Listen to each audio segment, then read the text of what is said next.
All right. All right. Here we go. Hopefully we're all good. Is everybody? Yeah, it looks like we're live. All right. Welcome back the third time to Truth, Lies, and Shenanigans. My name is Neo.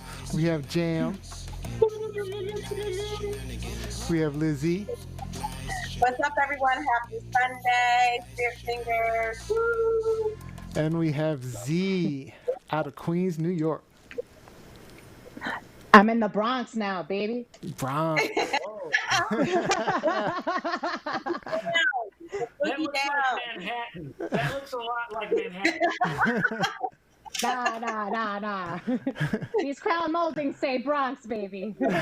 Crown mold, that's right. Wait, you got Crown Mold? She's in Manhattan. All right. So, what is Truth, Lies, and Shenanigans all about? It's about us sharing our truth with you, calling out the lies out there, and then pointing out some of the shenanigans going on. And on this show, we try to have some fun with shenanigans of our own. We have another great show ahead. We're talking Trump in Tulsa, the Supreme Court, COVID surcharges, talking to your kids about police brutality, and much more. So it should be a really, really fun show. Remember, there's a reason we do our show live, because we want to talk with you, not just to you. We're live on YouTube, Facebook, and Twitter, and hopefully we don't have a delay. In Tulsa. And Tulsa, okay. But please share, retweet, and then share some more. Also, join in the conversation. If you're watching on Facebook, YouTube, leave comments in the comment section. If you're on Twitter, at TLS Live Show. Comments and questions will display above our heads so we can get an idea of what you're talking about. All right. All right, we do want you involved in the conversation. Also, if you're seeing us from a shared post, we can't see those comments, so make sure you join the live feed. Right. All right, so we have one rule. If you're caught cussing, Jam, you want to tell us? If you're caught cussing, one time or two times or three times in a singular show, you are charged $10 per cuss. If you reach the third cuss in one show, then you are also charged with a special note. He wrote me beautiful letters, and they're great letters. We Get fell to in write a love. beautiful letter, a great letter, to the dumpster himself. And that post that we illustrate, we author for the person, stays on that page for 24 hours. Liz, we're looking forward to the time. Whatever. We're gonna Okay, so good. we can't cuss, but can we use profanity? Ooh. No, because part of it is profane. I want to hear you say the Washington team's name. The Anacostians? The Trumpster. The Anacostians? The Trumpsters. The Anacostians? Yeah, I know. All right. Well, let's see. Let's get some shout outs in real quick. Dude, this is our special Father's Day episode, so let's get some shout outs and to all the fathers out Get there. the work right at first. Dad needs some time with it. So, shout out to all the puppies. If you're a dope dad, I'm talking to all the Jay-Z's out there and non-Jay-Z's. So, happy Father's Day, East, Jeff, Zach, Sam Jr., Sam Sr., Under Sam, Mike, Al, Damien, somebody else. All right, Lizzie, you got any fathers, soon-to-be fathers, hopeful fathers? Any fathers not with us? My inner circle fathers out there. We have Ernest Cooper. We have Perry. We have Avinash Petty, who is a friend of the show. And definitely a shout out to my poppy, who is in heaven. But happy Father's Day to you. Love you, miss you. Z, you got any shout outs? Yes. I don't want to forget the dog dads out there. My husband's an excellent there we go. dog dad. Happy Father's Day to you, Chef Jeff, and also to my brother. He was like a dad to me. So Kevin Leary, happy Father's Day. And Yeah, I'd like to give a shout out to my dad. Happy Father's Day, Dad. Also, my brother-in-laws, Fred and Randy. They're fantastic dads. And all my other dads out there. Appreciate you guys. Thank you. All right. So now we got to get into the questions. So I have a question for you guys. What is your favorite unofficial holiday to celebrate and why? For example, Father's Day, Valentine's Day, St. Patrick's, Cinco de Mayo. Shoot, it could be Donut Day, Secretary's Day, whatever. I'll start with Jam. Clockwise. Wait, I need a minute. All right, Lizzie. Easy, and it's appropriate because it's Father's Day. Halloween. Halloween is my dad's birthday. We always had an amazing time on Halloween. So I would go trick-or-treating. My siblings would go trick-or-treating. And then my brothers, because they were, Bama's trying to scam the system, they would change costumes and then go trick-or-treating again. So we always had an abundance of candy. And then we always had a huge party for my dad. So Halloween, 100%. Shout out to Michael Myers and Jason Voorhees and Freddy Krueger. Whoop, whoop. Headless Horseman. Headless Horseman. I gotta agree with Lizzie, man. Halloween is my favorite unofficial holiday. I mean, New York is already full of colorful characters, but on that day it's extra expected. So I'm all about it. Did you figure out one for you, Jam? Oh, it's just unofficial makes it so hard. Dang it. No, I didn't. Halloween works great. Always. That was always a time to be a 3 out of 4. But piggyback on Liz. All right. So, I'm going with Valentine's Day. I enjoy being creative. You're breaking up? I enjoy being creative for Valentine's Day, so that's mine. All right, let's just jump right into the show then. The way our show works, each host comes with a hot topic they want to discuss, mostly based on discussions with you online and what you guys want to talk about. I'll pick one of the hosts to start us off. They'll tell us what's going on and ask a question. We'll start the timer and we'll all just kind of jump in and let the conversation flow. Once the time is up, we'll see this. A little cookie. All right, and then we'll know. And then we'll know it's time to move on to the next host and the next topic. All right, so today, let's start out with Z. It'll be the first time we get to start out with Z today. What you got, Z? Let's go, girl.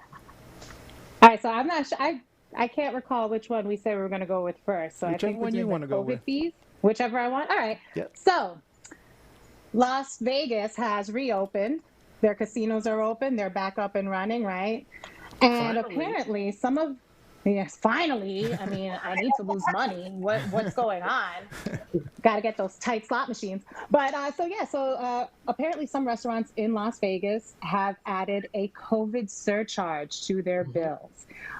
They do give you the option. It says in tiny writing, if you do not want to pay this, please speak to the manager and we'll remove the fee. But yeah. But, they're making it very clear that they're trying to make up for income not made during the shutdown. So my question for you is, are you okay with paying these COVID fees? If you want to know my opinion, I'm going to say this for myself. I never stopped supporting the restaurants that were open. That was something my husband and I discussed and did on purpose. We were very lucky to keep our jobs during the shutdown. There was no break in our paychecks or anything. So we just kept it business as usual. If you were open, we were trying to give you business, tipping our delivery people a little extra because we knew, we were well aware of what was going on. That said, I don't need them to put a fee on it. Let me be the judge of that because I had already planned to give waiters and waitresses a little extra, maybe 22, 25% tips. And I plan to go out, or keep ordering, keep spending, keep pumping money into these businesses. So, the COVID fee kind of feels like, well, I'm already helping you out. Or I'd rather you just raise your prices. All right. Jan, what do you think? I have two things. First one sounds like trash. Like, so my if you ascribe to the idea that we are a capitalistic economy, that's some trash. Like, everybody took the same hit. People who are trying to eat there might have taken that hit. Do they get to have a COVID-19 fee on every time you have a conversation with them? Like, what is that? So, but Do they get a COVID discount? right. Can I get 50% off that because I lost my job for a while? I had to do whatever. But beyond that, what gets me is sort of the game that I sort of see is going on there. If I tip, usually at a restaurant, if they're somewhat honest, if I tip you as my waiter, thank you, Garcon Antonio. Neo, thank you, Garcon. Yes, get the name right. So whatever your name is, give me my food. But if I tip you, then he gets the full tip. The COVID-19 charge, Oh, that's a good does point. that go to just the server? Or is that one of the things that the restaurant's like, well, I needed my extra 50 cents. Thank you very much. That's a good point. That's some trash right there. That's additional trash. Good. Like, I don't know if I like that. That's a different tip. That's the restaurant's tip. Good Then you still got to tip the dude. So, no. Lizzie? So that was going to be, Jam's point was going to be my point as well. So I have worked in restaurants for a number of years, mostly as a hostess. And even here in DC, I am a professor at Howard University, but professors make no money. So I was also a hostess at a fine dining restaurant here in Washington, DC. Now, management there is different than any other restaurant where I've worked. It seems to be pretty much on the up and up. They are not trying to scam their employees. However, I worked at one particular restaurant in New York City where the GM was stealing from everyone except for me because I put my hand down his throat. But my point is that I agree with Jam in that in some of these places, the employees might not even know that there is a COVID fee, especially the employees that work in the kitchen or that are your busters, people that never come into contact with an actual receipt. Right. So they're not really seeing what the charge is, but there's no guarantee that that money is going to go to the specific workers versus a manager who's scamming everyone. And when the patrons, when they pay this fee, it really isn't explained to them explicitly what that money is going towards. So yeah, I'm not for it at all under any circumstances. So here's my thought. My thought is as my wife is a small business owner, I don't like the fact that it's Vegas. They make tons of money. They're taking money from people. So they're fine financially, though they will be fine ultimately financially. But small business owners, I don't know. I don't think it's a bad thing if small business owners or small restaurants were offering or charging a COVID fee, announcing it, and then saying, hey, if you don't want to pay it, that's fine, which is what Z said they're doing. I don't know. I think it's okay. I do want people to, to pay tips and things like that for my workers as well. But a small business is struggling. I know firsthand. Small businesses are really struggling. So I guess that made me question real quick. Are we looking at small business? Are these like the small casinos, like the off strip? Okay. Are we talking I have the answer. No, I have the answer. These are restaurants in large casinos. Yeah, see, I'm not cool with that. No. That's I'm not cool with. No. Now, if this was the restaurant down on Fremont Street around the corner from, the downtown strips where it's a little, it's a price difference. And is it go ahead. Is it just restaurants or is it other small businesses as well? I've seen other small So businesses far, doing it's it just too. been restaurants. Oh, did Yeah, you yeah. see? Michelle? So if you go to the strip club and there's COVID-19, do the strippers get some of that money, or is it just going to Big Daddy, who owns the strip club. So wait, Well, is the T word a cuss? Because that would be a T tax, if you know what I'm saying. Uh-oh. What did she say? That's no, K-Toss. no. Even if it's in a different language? they're legal. Get that tax. The breastfeeding is legal here. There's no problem with it. So Michelle Earls just threw out, I got a surcharge at the hair salon, but it's for extra sanitizing. Don't know if it's the same thing. What do you guys think? Okay, you know what? Now, if they, all right. You know what? No, I'm going to say this because they should have been sanitizing in the first place. That's Like, a good point. have you guys seen that Domino's commercial? My husband goes crazy because he's like, why are they talking about that they don't?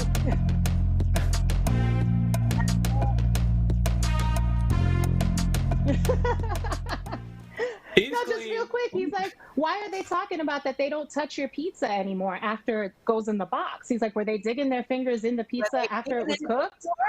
Yeah. Yeah, like what the hell? You guys didn't see that option online where you could ask for like boogers or like fingers? Oh, 10 cents. that's All a right. special sauce. All right, let's move on to the next topic. Let's go with Lizzie. What you got? Because of the protests, a lot of people are starting to hone in on Black businesses across the country. Whether you support Black businesses or making the idea of Black businesses and which ones are available to you in your area. Are they open? What type of Black businesses? Are there Black grocery stores? Are there Black restaurants? Are there Black hair salons? I mean, we know there are a lot of them.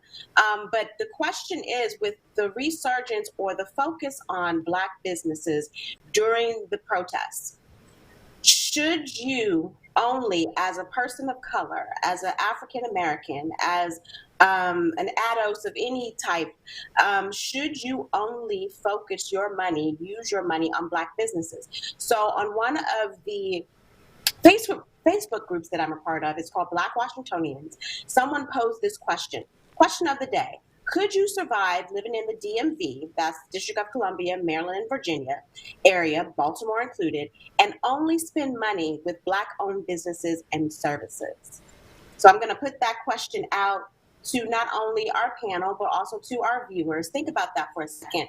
Could you or would you be willing to only spend your money on Black-owned businesses? Let's start with Jam.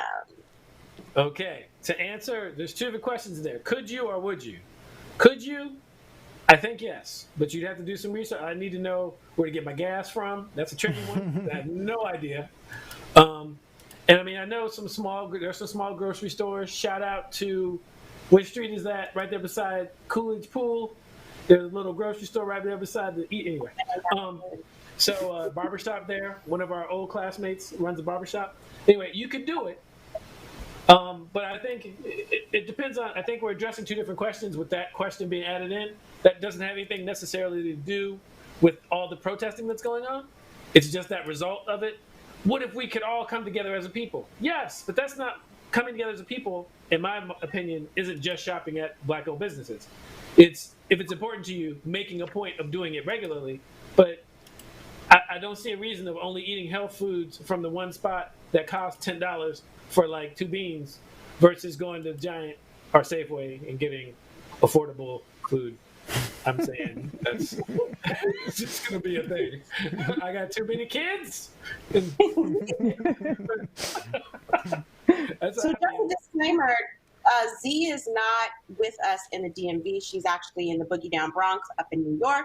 However, this question also applies to her and her neighborhood. Like, would you be willing to spend your money in the area where you live in Black businesses, Black-owned businesses only?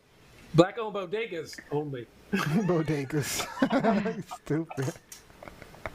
All right, so I'm going to tell you, I would say no, but only because, you know, I'm not African American. I am a woman of color, but I'm Latina. So I would want to spread the wealth amongst fellow Latinos as well. So I would definitely solely patronize only minority-owned businesses. That, yeah, I would, because we could all use the leg up. You know, I understand that right now the focus is on the Black community. So I absolutely, and I have no problem, patronizing any Black owned business. However, for the long run, yeah, I got to give my Latino brothers and sisters some love too. I got to give, yeah. So that's what I would do. I like Z's point. I mean, Yeah. I would if I were to. I mean, actually, you'd probably be more likely to be able to do it if you were doing people of color. Yeah. But then you'd have to define that because what is that? Everybody's a shade. Everybody's Right. But My husband's kind of pink, yeah, I don't know that I could do that. Or I mean, there's no question that I would support Black-owned, people of color businesses. No question, I do that now. But I don't think I would do it exclusively. It's hard For because, me, sorry, go go ahead. ahead. Go ahead, Okay, Jim. well, real quick. Who made your computer that you're using right now? I'm saying. Put it out But I there. think the question was more along going forward, right? I'm just saying. Or locally, I think locally, day-to-day stuff. But my answer is kind of in tune with Z's. One, Black means different things to different people. That's true. And there are, Black Latinos. There are Afro Latinos. Yes. And so there's that point. Are we only talking about African American businesses, or are we talking about the Cuban, bodega down the block? Are we talking about the Dominican bodega down the block? But also too, I have friends who aren't Black, who aren't persons of color, who own small businesses. Right. So am I supposed to no longer support them and their efforts to earn a day-to-day living? I don't buy into that. Absolutely. And then I have certain cuisines that I appreciate that aren't Black-owned businesses. Like, I'm not going to go to the Black-owned sushi shop. Like, that's just not me. Or, like, Wait a minute, why not? My husband can make some sushi now. My husband can make some sushi, I gotta say. So I don't know. Now, would I go to Black, the... but he ain't Black, though. I'd still eat a sushi. Business. But my final point is that I really think we need to get out of this notion of checking other people's money, checking other people's pockets. Like, my money is my money, and where I choose to spend it is up to me. And like everyone else has said, like, we support Black-owned businesses. Like, Neo's wife has a Black-owned business. Yep. However, that doesn't mean we can't venture out and support other people as well. And I think that kind of feeds into the separatist notion that people misinterpret Black Lives Matter being about. Mm-hmm. And it's not about that. It's about us mattering in the conversation, just like the white majority. So for me, no, I couldn't do it. I wouldn't do it. Jan brought up the point, who made your computer? Who made the insulin that I take every day? Right. Like, I would not be able to live if I only, relied on a Black-owned business. I just want to say I'm in general against exclusivity in general. Oh, Mel Blaine asked the question, do you think that Black-owned businesses can't provide the same services? Uh-oh. Okay, let me continue after the cookie. Hold on.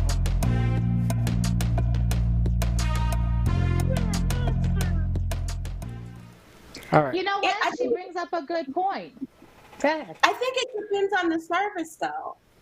Again, if you're looking for a business for a specific cultural experience, and it's a Black-owned business that has no affiliation with that culture, then it's not authentic. And then, like Jam pointed out, if you're talking about like certain technical things that we haven't put our mark on yet, then it's almost impossible. And so I just kind of want to get away from this notion that if we venture out of Black-owned businesses, that we're not supporting Black-owned businesses. I do appreciate that. I've gotten a lot of information over the past week about the various Black-owned businesses and shops, bookstores, grocery stores, and things like that in the area that I could go to. But I don't think that I should be expected to only spend my money in Black-owned establishments. I look at Good. I look at it as the statement, not as something that asks for exclusivity, but it's much more about awareness. Like, I think this sort of speaks to a point that Mel Haile Selassie there is beating home, is that it's an awareness. Like a lot of times when we think about bookstores, for example, if we're not as well read or something like that, we think about Amazon, Barnes and Nobles, and that's it. And you're not aware of the more local places, even busboys, for example, here in this area. And so, Busboys and poets. and so I think I always thought of it like that. And especially as you get into more niche markets, like I think you get this swath of stuff that people haven't been exposed to. So I always looked at it much more about exposure. But I know personally, there are some businesses that I will not deal with unless there's a person of color involved in it, because I think it's important to me as a business person. So can I guess one? Can I guess one business? What's that? Can I guess one business? You gotta guess Would two. it be a place where you get? Would it be a place where you get your hair cut? No. Well, yes, technically. No. That's funny. The guy who does the work, he does a good job. That's funny. Uh-oh. All right, one last word. Go ahead. And this comes from someone who, when I went to Finland, I was still relaxing my hair. This was many, many moons ago. And my sister was like, "Are you going to the hairstylist in Finland?" I'm like, not only do these people have no experience with black hair, they've never seen black people. So no. Average non-black salon in this country, the average, I'm not saying all, but the average non-black salon in this country has no experience with the various textures of black hair. And so I would never let someone who is a non-black woman, and when I say black, I'm including Latinos in there as well. I would never let someone who is a non-black woman touch my hair. Like, that's just no. I just want to I want to point out one comment. Where is it? I just lost it. Hold on. Rupka says, "Latino sisters, we're all one, African origin." When I was Listen, you know what? I agree, but not everybody does. So I try to be careful. Mm-hmm. You know what I mean? I don't ever want to offend anyone and call myself anything that someone doesn't think I am. That's why I always go with the forefront. I'm Latina first, and then whatever else. Yes, I see my color. We're all black. Yes, I agree with that. But again, I never want to offend anyone, and this is only my third time. So that's all right. You're not offended. Nobody's offended. Very quickly, I think we need to, in a future show, have a topic about what it means to be black, not only in this country, but outside of America as well. Because I think there are a lot of misconceptions, especially in the Latino community, about how we don't like to call ourselves black. All right, I'm going to hold you to it. That's going to be your topic. I love that. Yes. You bring the topic. Can we invite Spike Lee and Woody Allen? All right. Oh, snap. All right, let's move on. Cookie played a while ago. Let's go, Jam. What you got? All right. So I wanted to ask you guys if you had heard about some of the changes coming to our world. So I'm going to start off with the changes. I don't know how many of you guys are money people, but there have been some suggested changes from the Labor Secretary, from the Trump administration, to 401ks. They are thinking of allowing what used to be unable to invest in private companies, the ability to start investing in private equity. And what that means is, instead of investing in companies like the major stock market things that you see, Apple, Microsoft, other black businesses that I don't know the ticker symbol of, instead of those, you'll be able to invest in companies that don't trade publicly, that exist out there sort of on the side. In other words, at least in my opinion, Bernie Madoff's company would exist somewhere there. So there's a lot more risk, higher risk level with people. So if you don't know a lot about your investments, they are suggesting we open it up to allow these large investment companies to be able to invest in places like that. Second thing they are also suggesting is there was a an Obama era rule that they put in place after the first crash that suggested that said that all people looking after your money had to be fiduciary. In other words, they had to look out for the best interest of the client, right? So they are changing that wording, suggesting changing that wording to something that sounds about the same, but does not have the same legal meaning as fiduciary. In other words, at least again, in my opinion, meaning that, or could lead to the possibility of no longer having a fiduciary looking out for your best interest responsibility with your money. The combination of those two things, as suggested rule changes to 401ks, seems problematic to me. What do you guys think? I think it's problematic, especially, the last point that you made about the intent of someone who's looking after your money. I would compare it to a lawyer. Like a lawyer, is supposed to look into the best interest of the client. The lawyer is there representing the client and what the client wants. If you are, hopefully none of this will happen to any of you, but let's say, for example, you were brought up on charges or someone is suing you and you are in a court of law. Your lawyer cannot make you testify. That is your decision. It is what is in the best interest of the client, what the client wants. And so I think if you start to blur those lines where it involves any type of money or any type of stocks, financial things, I think then that becomes an easy outlet for it to kind of shift, like what is in the best interest of your accountant? What is in the best interest of the person who's supposedly looking after your money? I mean, you brought up Bernie Madoff. Look at what happened with that. Like, he was supposed to be on the up and up with all of these people, and yet one of the biggest Ponzi schemes that we've ever seen. So yeah, no, I'm not down for that at all. And language does matter. I'm glad you brought up how they tried to shift semantics. Is not necessarily just semantic. Like, language does matter, especially on a legal platform. Mm-hmm. No, absolutely. I work as a paralegal, and I absolutely agree with you, Lizzie. The difference one word can make, and that word can be as simple as the. You know what I mean? Can change the entire meaning and implication of a document. So, I think if there's no recourse, it's a no-go, and that's it. This sounds very shady. This leaves people with absolutely no recourse should whoever's handling their money is acting in bad faith. You brought up lawyers. It's the same thing with doctors. They're all supposed to work in good faith in your best interest. So if they don't have that obligation anymore when it comes to your money and your investments, then what's to stop them from doing anything? I think it's ridiculous. And and if that were to happen, I'd go right back to CDs, old school, like my mama taught me. I had a bunch of CDs and put my money in that because I really wouldn't trust this. And I'm just going to go and put it out there, like, which group is going to be the main group that's going to be affected by this? Minorities. Right. Yep. People of color, who don't necessarily have the background with finances, with financial security as the white majority has.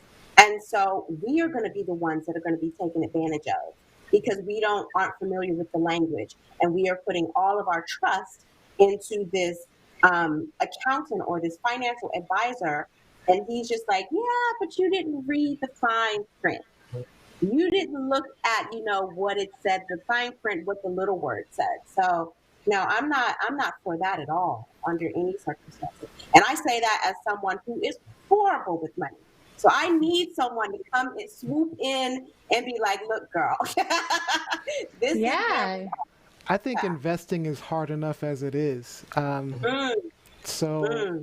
mean, changing the rules to make it more complicated or more, like you say, where people can get over, people can take advantage of people. You don't want to make it easier to take advantage of people. Like Liz said, it's mostly going to affect minorities because it's known that minorities tend to have less money knowledge at this point. I mean, we need to change that, no question. Yeah. Moving forward, we need to be teaching and training people the importance of investing, the importance of 401ks. But right now, that knowledge is not there. I mean, you know, if you're talking white families, they grow up teaching their children these things, but black families don't even have the knowledge to pass on, although we're learning it. The knowledge and the trust, because I That's don't know another thing. about Trust is a good one too. but my grandmother did not put her money in a bank. Mm-hmm. Her money was underneath the bed. So there's a lot of people, old school people, especially from the South, who still don't believe in the banking system, who still don't believe in trusting the government with money. And so to have someone like that be so vulnerable and at the mercy of a financial advisor who is now changing the rules, like that just, that's not fair at all, at all. You got 30 seconds, Jam. You want to? I just say real quick, I had a conversation similarly with younger folks than myself, talking about, you guys really need to start investing, 401k, planning for your future. And they were like, how do you trust these people to handle your money? And I'm like, well, you choose well and you hope for the best. But so it's what it comes down to. If they can run, make sure you can get close to them. So Cool. That's it. We move on. All right. Let me close this off. All right. So we have. Did anybody? Let me pull it up. Did anybody see those huge crowds? Happy Father's Day. Happy Father's Day. Do you see his shirt? Yeah, we're gonna talk about that. Hold on. What does it say? Baby what? Those huge crowds. Baby lives matter. Baby lives matter. Yeah. Those huge crowds, but in the stands that were pretty much empty, right? Now, I want to point out on the day of rally, Tulsa had the highest number of positive cases recorded in a day, and rally goers were forced to sign a COVID waiver so they wouldn't sue Trump. And the reporters on the scene roughly estimated that maybe 10% of people were wearing masks and no one was basically social distancing. And But, six of his staffers tested positive. Yep. Oh, wow. On the day of the rally. On the day of the rally, right? But also, there was a massive social media push for people to sign up for tickets and no show, right? And to help depress the crowds. Supposedly millions of tickets were requested. Even Representative Alexandria Ocasio-Cortez today thanked the TikTok teens for supposedly tricking the Trump campaign. So here's my question, and we definitely need to talk about that shirt in a second. But the question is, do you think the light crowds were more about the COVID-19, or was this a successful campaign of getting those tickets? So, what do you think? Start with Z. I'm going to say it was a successful campaign because I joined in on that campaign. I actually sent a few people in my messenger list the forward saying, sign up, go online, sign up at donaldtrump.com, whatever it is, give a zip code and you will be registered. And it worked. And some people didn't think it was going to. They were like, oh, this is a hoax. And I'm like, look, what does it hurt? Try it. And sure enough, that it worked. And so, yes, we're taking all the credit. I'm taking all the credit because So we it got wasn't to COVID-19. keep this fire going. Listen, we got to keep this fire going. People already believe that their vote doesn't count. It's being suppressed. This is something that worked. So let's give them the V. All Yeah. Right. Lizzie, what do you think? I agree with Z 100%. And if you look into some of the articles and some of the facts that are coming out about this event yesterday, like some of the security people who were there, who were at the entrances to the arena, to the rally inside, who were there at the rally that was canceled outside, and when Trump and his PR manager, his campaign manager said, well, the reason why they didn't show up, the reason why the numbers were low was because of the anti-Trump protesters outside. The security people who were there are saying that's not true. There was no interference from the protesters outside. Basically, people didn't show up, or if they did show up, they left. If you look at a lot of the video footage, you have the empty seats up top, and then tons of people who were in the seats who look bored, they're yawning, they're almost half asleep. And so I think this is something where, once again, the Trump campaign, Trump himself, overestimated his power in this situation because, like Neo said, they initially put out there that there were 1 million reservations for tickets for this. It was going to be the biggest rally in the presidential rally in the history of the country. Huge. And then on top of that, no, not huge, bigly. But then on top of that, he, to counter all of, the angry protesters that they were going to face, he threatened Americans. Right. He threatened protesters. And so, if these protesters were supposed to feel threatened, or his people believed in his iron fist, then they would have showed up. I think, the movement that Z talked about did what they were supposed to do, did what they intended to do. They flipped the script. It was like, okay, we got to play low down and dirty the way this administration has been playing low down and dirty. And we have to expose who these people are and what they stand for. Because ever since, during the rally yesterday and after the rally yesterday, everyone in his camp has been trying to spin this. Mm-hmm. And they've been trying to spin it with a whole bunch of lies. It's like, this was a live event. We saw what we saw. There's no denying that a good portion of that arena was empty. Empty. Jam? Two things. First one is I saw a picture of the rally that is the opposite of what you guys just described. They said Donald Trump had doctored it. I wish I had let Neo know. They said Donald Trump had doctored it, but there were really only a few stick figures drawn in. And so that there were a lot of people here. You couldn't see them all. To me, Trump rallies are like the pictures from the from downtown DC, from the mall when he was inaugurated. Like, yep. Especially now, because we have COVID and we have proactive Z's running around signing up for stuff, taking pictures.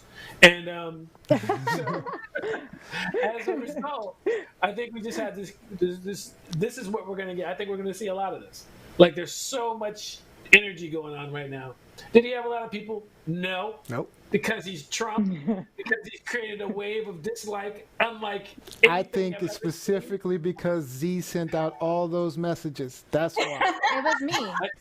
It was me. This could not have been done without me.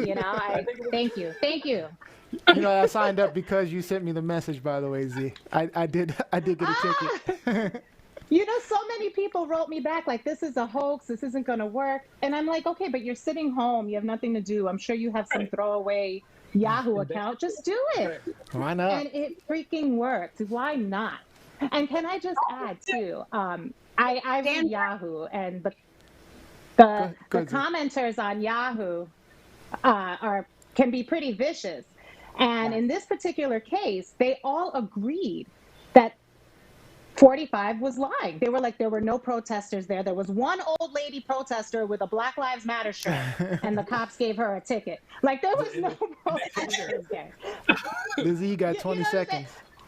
No, I was just going to say, Dan Rather put up a tweet yesterday that said, paging Sean Spicer for a crowd estimate in Tulsa.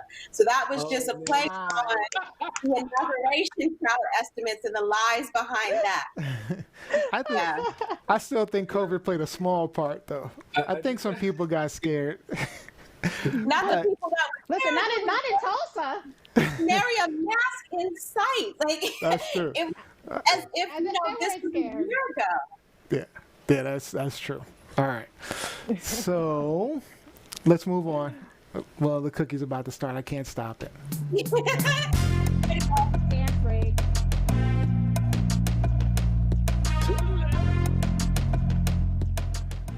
All right, we're doing really good on time, and we started about 15 minutes late, so we got some good time. Let's go to another one. How about we start with Z? Get your second one in. Okay. All right. So I'm sure you guys have seen the video clip, the security footage that was captured of the young boy who was playing in his own driveway, young black boy. Yep. There's no audio. So he's playing in his own driveway. He's playing in his own driveway, doing his thing. And all of a sudden, he just kind of stops and hides. And what's rolling by? A cop car. And then he just continues playing. And LeBron James actually saw this and I believe made it go viral because he was just like, this makes me so sad. Like, this is not right. So my question to the panel is, and I saw this from an article that I can share with you guys later if you'd like to see it, but it's what can Black parents tell their kids now about staying safe? And does the talk need to change? Because just a few notes, bullet points of the talk, being the talk that Black parents have to give to their children about encounters with the police. 4 of the main talking points are: don't resist the police, stay away from bad places, situations, avoid confrontations with white people or cops, and be respectful when speaking to white cops. And as we can see from just history, and especially recent history, doing all of that won't necessarily save you.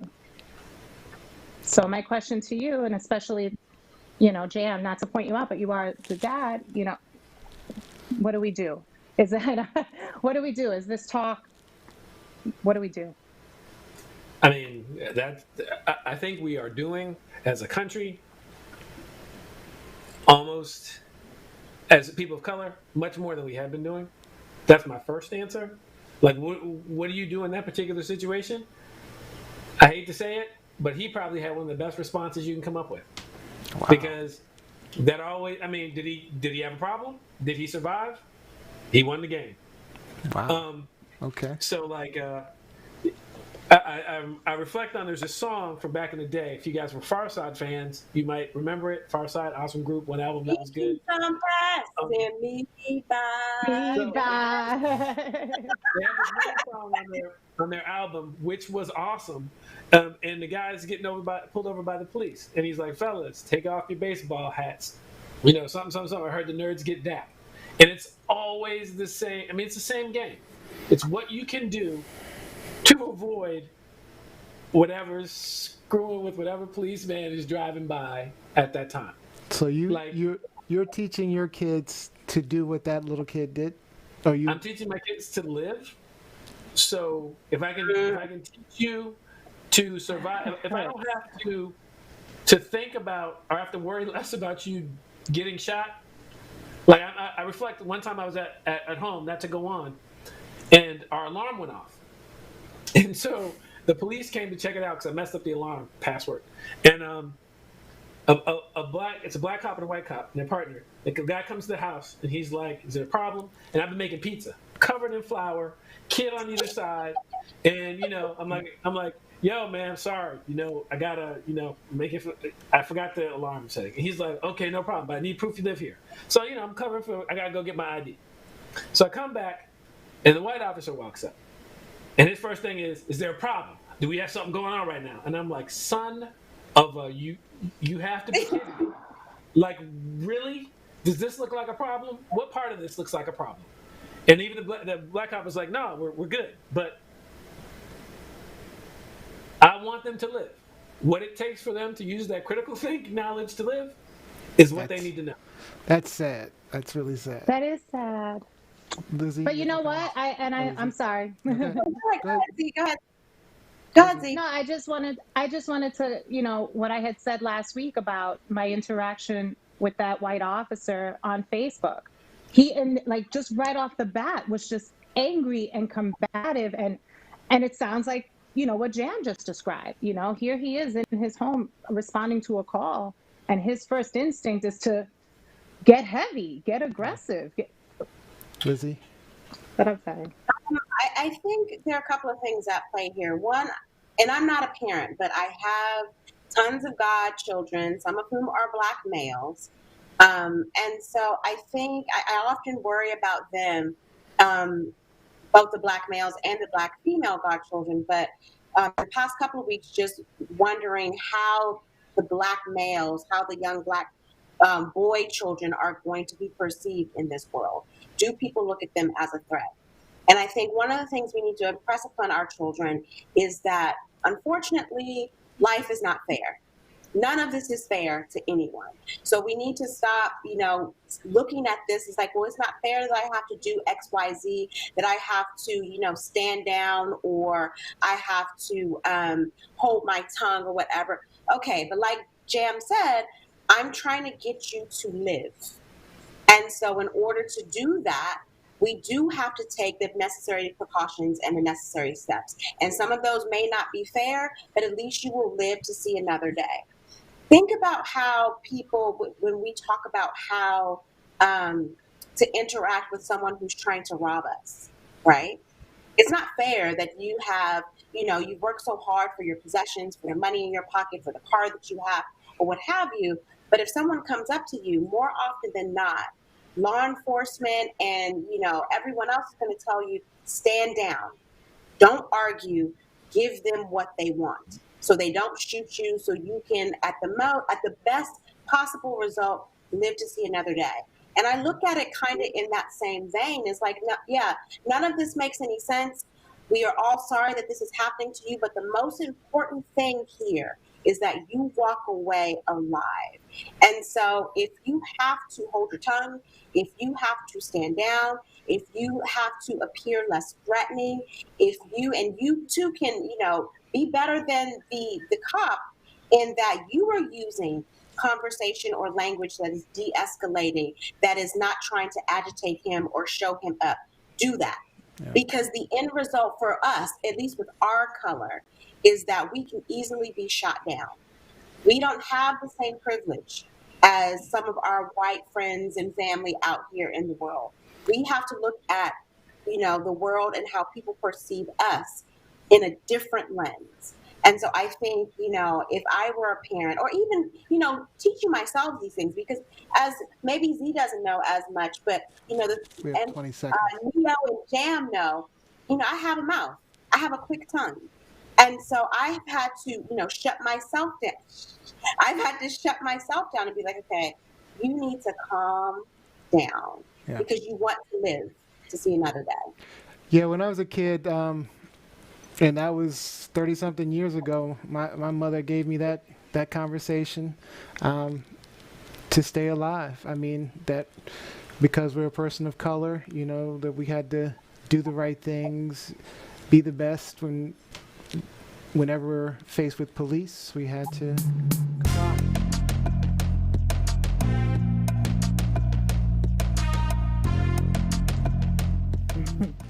All right. That was like sad. If you didn't hear the word, I said we had to comply. All right. We have time for one more topic, and let's do that for Jam. All right. Real quick then. Sure you guys have been paying some attention to the world today. I can tell because we've had good conversation. Yeah, a lot of people online today. today. Paying attention to the Supreme Court. So they've been dropping rulings left and right and left. SCOTUS been doing the damn thing. SCOTUS been doing the damn thing. Right, and they've been doing it like they're not conservative.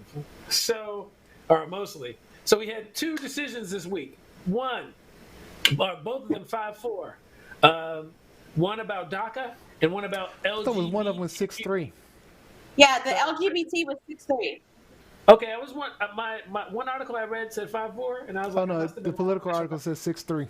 Okay, because that was because I was like, Gorsuch, I knew came over for one. But anyway, so we have the LGBT ruling, which says they can't discriminate against sex. What?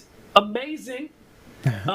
And then the other one, which was the Dreamers, they upheld the Obama-era program for DACA.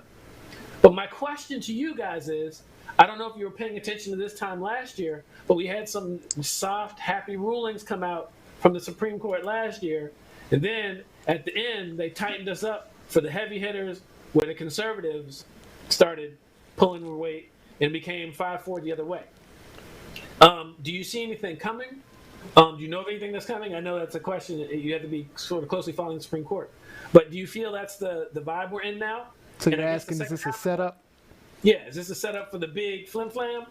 And also, do you think that DACA ruling had anything to do with the with the current climate and the LGBTQ ruling. Well, I agree that there's probably a setup coming, and the only thing down the line I know about is abortion.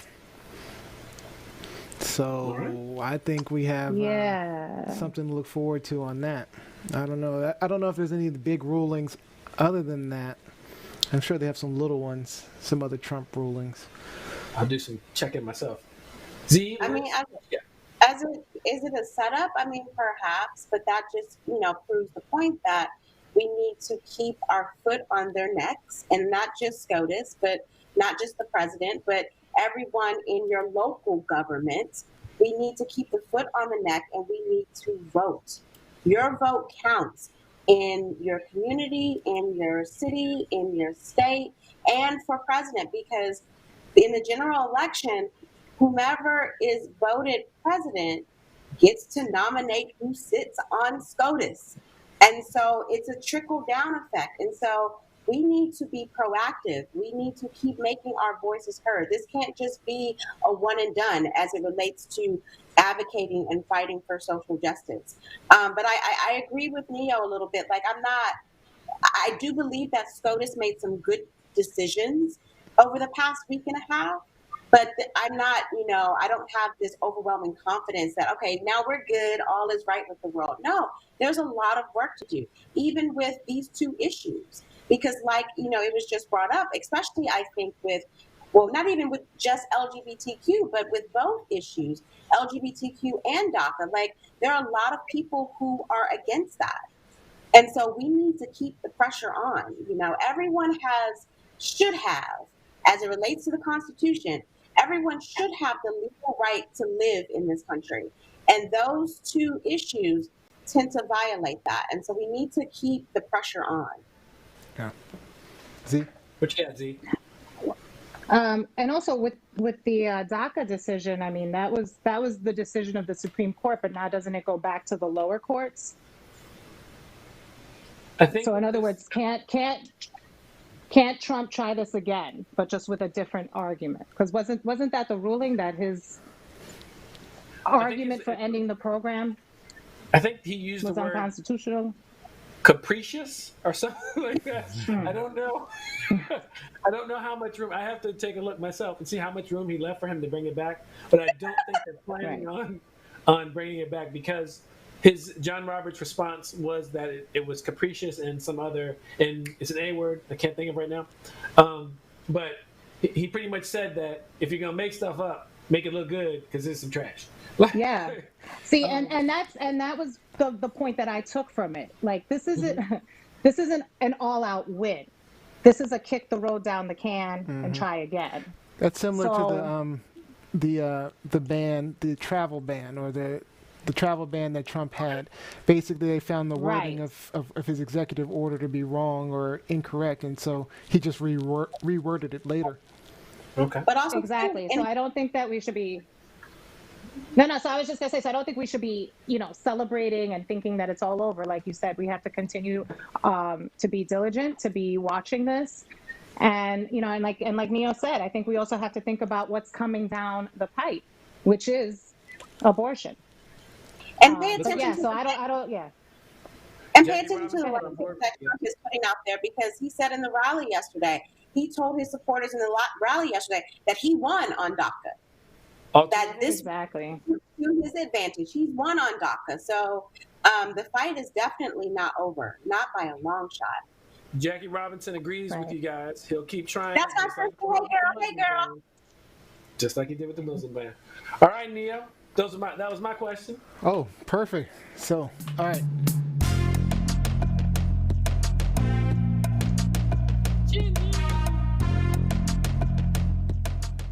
All right, great. So we'll move on to the game, but I just want to point out some of the comments that we had earlier, some of the other topics. Rupka says, that's sad the child was scared about the officer. We saw Jacqueline Robinson said, bigly, it's a perfect metaphor for everything about this creature and his so-called presidency after the fiasco of tear gassing peaceful protesters. Kevin had criminal grifting, talking about the 401k changes. So talk about Piggy fingers. So, okay. Good stuff. All right, so it's time for our game. And to get today's game is going to be password shenanigans. Yes. The password is. Yep. All right. Most of you guys should know how this works. I'll host the game. We'll have at least 2 rounds depending on time. What'll happen is I'll mute the headphones of 2 of you and give the password to 1 of you. And the giver will have only 15 seconds, all right, to come up with the to get somebody to match. And you cannot use any part of the word. Got that? Okay. All right, if you get a match, then you each get a point. And the person who didn't match or didn't do it in time does not get a point. All right, and viewers, feel free to throw out some of your clues of your own. Now, we won't see it till probably the round is over since it's so quick. But maybe you had some better clues than somebody else. All right, so let's see. Jam, you got the scoreboard? I do. I'm correcting it now. Yes. Correct. Okay, so you're updating it. Let me pull the scoreboard up then. Here's our scoreboard. Wait, what? All right. Bam. Did you update it? Yeah, it's updated. No. I have 3 points Is already. that? Okay, he updated It's it. updated. Oh, yeah. Okay. Took him a minute. Took him a second to figure it out. Okay, let's move it down here. How about that? All right. Yeah, that's better. All right. So, let me see. Who am I going to start with? Let's start with Jam. So I'm going to mute Z and Liz. What if we could read lips? Should we just look away? You're not going to be able to read my lips. Can you hear me now? Can you hear I can me? hear you. Yeah, Z, you, You can hear I me? hear you. You still hear me? Liz, I can hear you. Liz, you got a huge head. Yes, Oh, I got to get you out of I here. can Hold on. hear you. You You got said she had tiny a huge hands, head? Z. Tiny hands. You. But you can't hear me. Can you hear me, Z? We can all hear you. Okay. We can. Can you hear me now? I, Can you yeah, hear me we now? can all hear you. You can still Yeah. hear me. Yeah. I got to fix this. Can you hear me now? She said she's got to clean out her ears. So. You still hear me? What the hell? Oh, I know what to do. I got you. Okay. All right. We're going to figure this out. Hold on. All right. How do I get you guys not to hear me? All right. Yay, I win. All right. Yeah, you won. You're I hear you. You still hear me, huh? This isn't working then. Yes. It looks like our game may not work today then. Oops. That didn't quite come. We just can't hear Liz. No, I can't hear Liz. It's probably. Is it for the best? Yeah, it looks like we're going to have to cancel it anyway.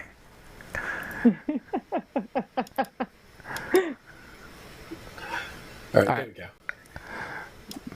Let's do this then. All right, I got one thing that I can do. Send it to Jam Messenger. Oh, that's a good idea. Let's do Yeah. that. All right, but then the audience won't know what's going on. That's because they're supposed to be trying to figure it out too. Yeah, they can participate. All right, so you guys all watching Messenger then? Each of you guys on Messenger now? I'm on Messenger. Yeah. Okay. Yeah. So I'll Yeah, send you okay. individual messages. We'll do it that way. That'll be the simplest way. All right. Okay. Julius, your password is You call me Jam though. Jam. Your Are you using password his is government name? Right. Did you get it? I did. All right, you have 15 seconds starting now. I give and I give and I give. ATF. I give to the homeless. I give to NPR A because charity? Oh. Donation? All What was right. it? That's it, charity. Charity, you were right. You were right. You got it. All right, Lizzie, you're next. Yeah, let me pull up. let's see. You ready? Ready? All right, your word is. The password is. Okay. So it'd be Ready? a T in All right, or something. 15 seconds starting now. Your blank is my weakness. Opposite of bitter. Your blank is my weakness. Sweetness. Opposite. Sweetness. There you Oh, go. okay. Good job. Oh, Good job. damn. Yo. See, I'm bad at this game. Oh, Your my gosh. That's not bad. That was good. It's my weakness. I'm terrible at this game. Oh, my goodness. All I right. used to be a song. Your sweetness is my weakness, baby. Okay. All Don't- right. I Don't, know don't that give song. up that teaching job. Don't do it. Don't plan on it, honey. Don't plan on it. All right. Now we're going to send one to Z. Right. All right. This is going to be a tough one, actually. Sorry to give you a hard one. No! Why? What did I do? I just said I'm not good at this. All right. I'll give you an easier one. Hold on. You ready? Thank you. You can't give up already. It's not it. All right. The password is. You got it? Okay. Go. Yeah. When you get paid to do this, you're not an amateur. You're. Professional. Hello! Liz got that one. Liz got that first. What? Yep. I Liz should beat get you an to extra point because I got it I said it fast before with you me. started speaking. it. Liz beat you to it. No, I'm calling it. She did beat you to I it. heard Lizzie first. I heard her too. What? Yep. All right. Listen, no way. you've been the lone female for too long. I got your back. You. And that's all of that Got reason you. they've been doing about me cussing. I don't curse. I don't cuss. All right, Jam. You ready? Yeah, I got to emotionally get over the fact that I was cheated. Nope. The password is. Let's see. Did you get it? Hold on. Yeah. Jesus. All right. You ready? Go.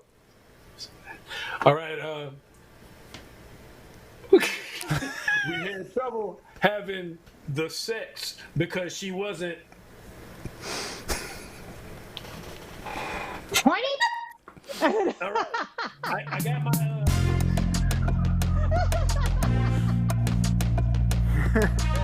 That was it. The password was moist. The worst I could have come up word with on the so many planet. different clues for that. It's Sunday. Oh my Get your God. mind out of the gutter. Get your mind out of the I mean, gutter. you could have said a moist cake, Oh my moist God. On the day cookies. on the day of Father's Jam. Really. Thank you. Oh, I mean, that's how we got all them kids. That's how I we am got all them concerned. kids, right? I am concerned none of you have children because you are not thinking of the right moist thing.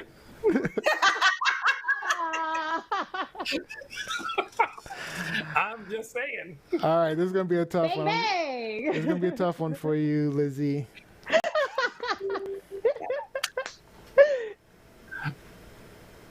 You got it? Oh, God. Oh, you got it? All right. And that's not misspelled. Just want to make that clear. I'm an English professor. I know I'm a vocabulary. Just making sure. All right. Ready to go Ready? now. Go.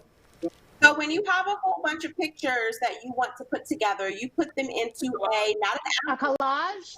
Oh, A collage? Jam. you got it. Oh, Jam said it? I didn't hear I it. think Jam had it. Jam had it. Okay. I'm sorry, Z. I'm sorry. I think Okay. Jam had it. It's all right.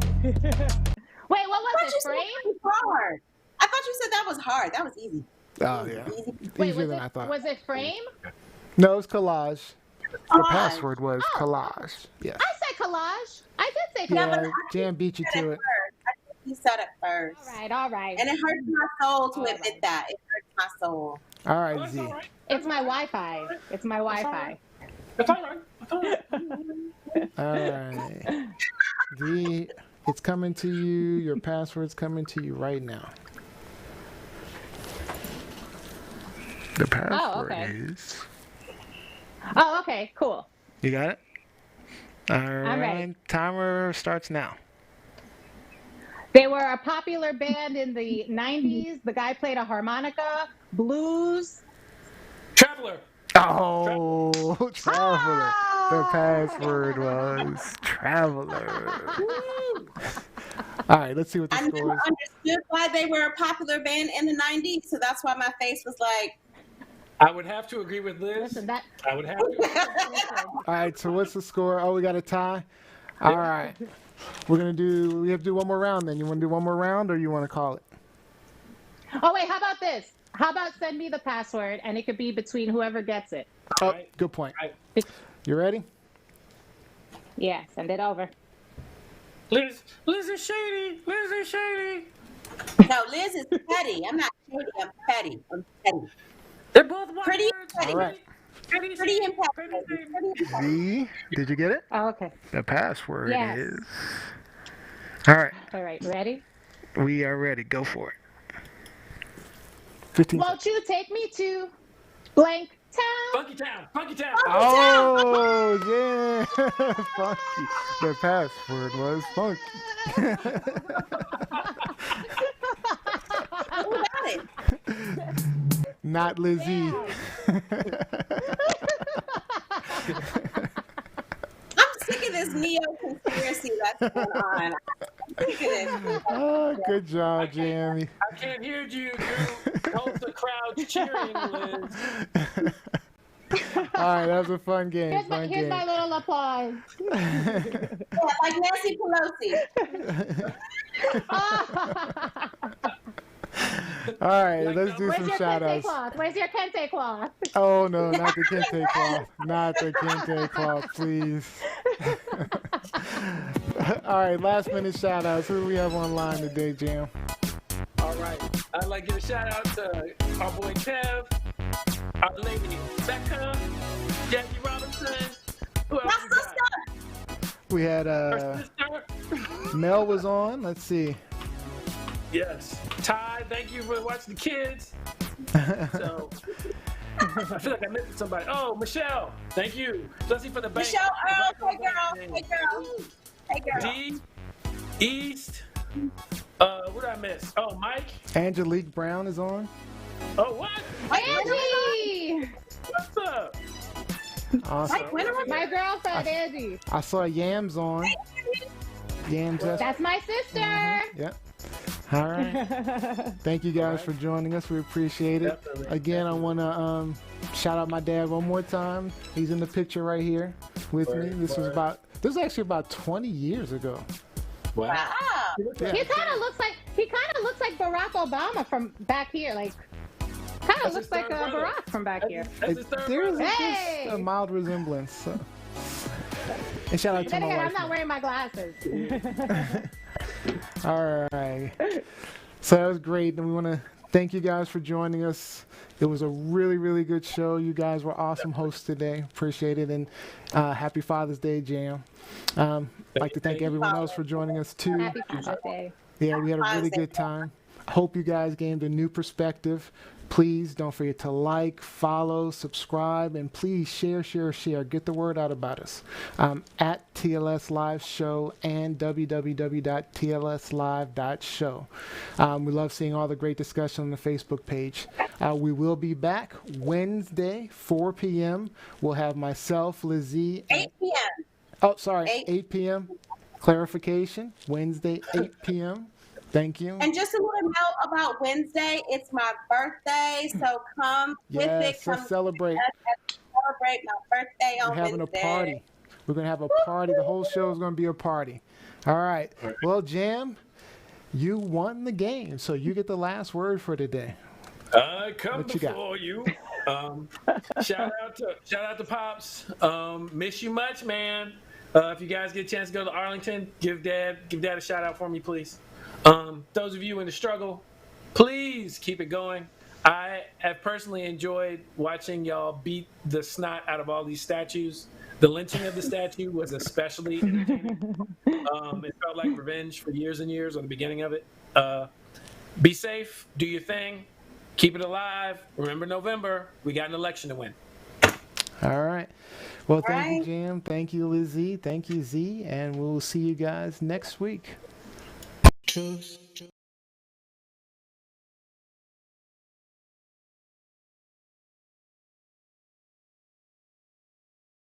Lies, shenanigans, truth, lies, shenanigans, truth, lies, shenanigans, truth, lies, shenanigans, truth, lies, shenanigans, truth, lies, shenanigans, truth, lies, shenanigans.